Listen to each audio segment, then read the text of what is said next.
Today, we'll talk about the importance of learning how to learn. I'll share my story of discovering that everyone can learn and master this skill. Hey friends, welcome back to the channel. If you're new here, my name's Ali Tarek and I'm a social media manager and translator based in Turkey. Currently, I'm sharing my journey of exploring various things and seeking discomfort in every way possible, so I hope you enjoy. Today, I want to talk about learning how to learn. So, acknowledging learning as a skill changed my life for the better. I used to believe that learning is something that we just pick up over time and as we grow up, and it's subjective to each person. And while that's true, only learning about some study strategies here and there, that didn't make me a better learner in life at all. One day after I graduated, I was so frustrated with something that I needed to memorize, but couldn't seem to do it. And if I don't like something, it's very difficult for me to memorize it. I'm sure that many of you can relate to that. And with that in mind, I thought about the fact that I really almost forgot about everything that I really tried so hard to learn and memorize in university. And that made me feel really bad about myself, and I thought that I wasn't intelligent enough.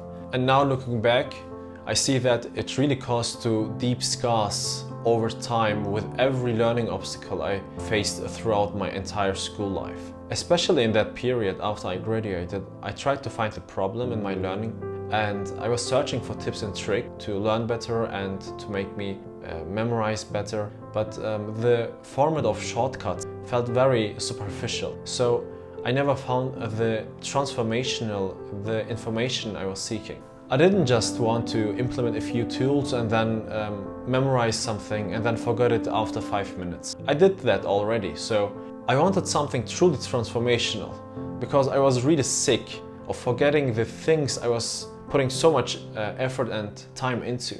Then in time, I discovered various online courses that proved to be very beneficial for me. One of them is Learn How to Learn on the education platform Coursera, which is still accessible today and for free. It's amazing. I can only recommend it. I just saw the number and it had maybe for over 5 or 6 years, it had over 3.5 million students. It's incredible. Additionally, I found Kwik's Superbrain on the platform Mindvalley, and then the book called Ultralearning by Scott Young to be particularly helpful. I've provided a list of these resources along with the links below, so feel free to check them if you're interested. In the past 4 years, I've learned that, first of all, learning is a skill that we can learn and develop in time. Learning how to learn isn't taught in the schools generally. And it's not shameful if you haven't done that yet, because the whole world didn't. So you're not alone in this, believe me. The second point is that we have to change our attitude towards our own learning experience and skills, because we have so many different limitations and disbeliefs about our learning. We have to forget all about that, because an empty glass is easier to fill than a full glass, right? So I want to point out that if you train yourself, your mind, and be very mindful about your training, very effective, and also implement short and long-term habits that would help you in the process of learning, you can really learn anything you want and you need to. I like the analogy that learning how to learn is like relearning how to walk, but with your mind instead of your legs. And the third one is that learning is a process that involves many stages, like facing your fears, committing to your goals, and focusing on repetition. And as you learn something, you need to start creating and sharing it immediately, because it will complement to your theoretical practices, theoretical learning experience. Because without practice, the theory won't be getting alive. We don't learn in the school that creating and sharing is a huge part of our essence and is a huge part to our growth. So we need to have room to make mistakes, to create, and without the mindset that it should be perfect, but with the mindset that you create something, that you give life with your breath, your essence, to something outside of yourself.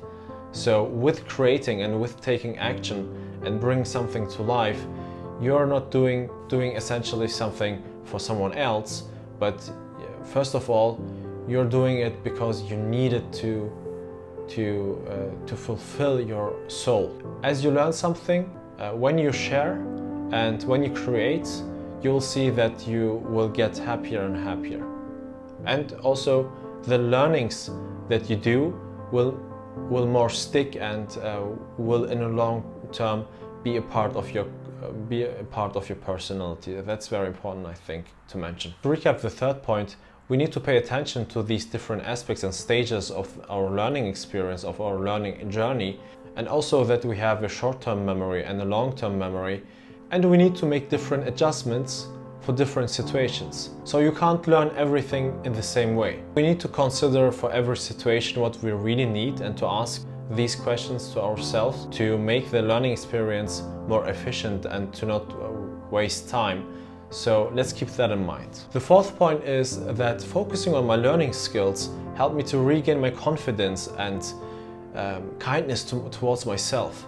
This is a huge one for me because I was always training myself with the negativity, with overthinking, with anxiety, and after I focused on my learning skills, I stopped putting myself down and became my own supporter instead of my worst critic. That was a very impactful emotional shift for me. It really helped me to have a better and healthier mindset. And last but not least, the fifth point is supporting our gut health is in the long term the key to being a better student and a better human in life. A healthy lifestyle is truly crucial for the energy we need to tackle hard but fulfilling tasks, to go after our dreams or our visions. In the end, I want to say that let's nourish ourselves. Let's find the balance between our mind, body and soul to achieve more than we think, to go beyond our limitations.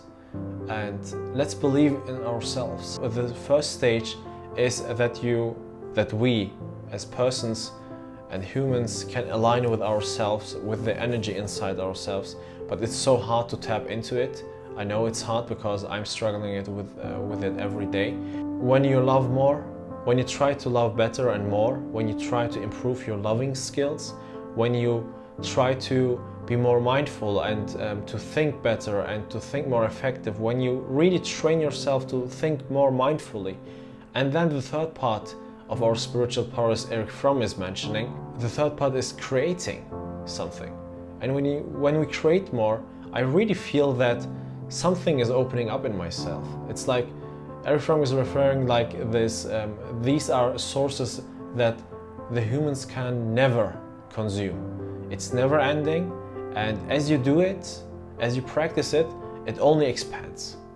And you feel fulfillment in this. Your being is based on, when your being is based on these things, on your spiritual powers, life feels much more alive. And I never felt like that before until now. It's like I'm feeling it more and more as I'm trying to, and it feels amazing, really. I'm very passionate about topics that help us learn and practice day-to-day skills that make our lives easier and happier. And we came to the end of this video. Please share your experiences about learning and how you feel about this topic in the comments below, and let's discuss about it. I'm very curious about your opinions. If you're interested in learning more about human superpowers, you may enjoy watching the video I created a few days ago about The Art of Being by Eric Fromm and human superpowers. If you came this far, I really appreciate it. Thank you so much for watching, and I see you soon. Cheers!